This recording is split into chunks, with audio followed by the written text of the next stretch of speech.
I am not a dystopian girly, but I do think it is important to read them once in a while. I still remember reading 1984 and Animal Farm and Brave New World in high school.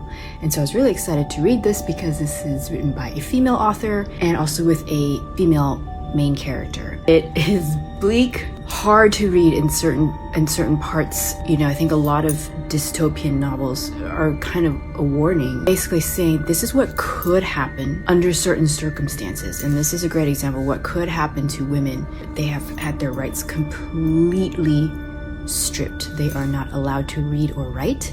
They are not allowed to have friends. They have to wear uniforms every day that signify their position within society, which is determined for them by someone else. For the main character, you know, the handmaid's responsibility is to populate the earth. It seemed like she had a lot of intrusive thoughts because she could still remember her life before, where she had a husband and a child and a job and her own bank account. Very frequently her brain would just sort of insert this, hey, do you remember what this random memory from your previous life? You know, she teetered between just comply and do what they say so that she could survive and try to find her husband and her child, who she has no idea where they are. But also there are very real moments where she was like, oh fuck it, how can I end this right now? Can't go on anymore. There's no hope. The key theme here for highly oppressive dictatorships and regimes and governments is that they eliminate any possibility of hope, as well as eliminating any sort of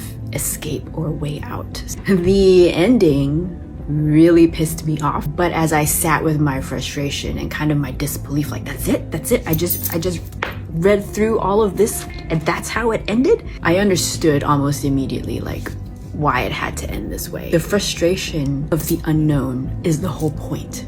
You don't know what happens to her. You're kind of left on a cliffhanger. We need a sequel, but no, we actually don't. The unknown is the whole point. It was really hard for me to believe that this was written in the 1980s. Great read.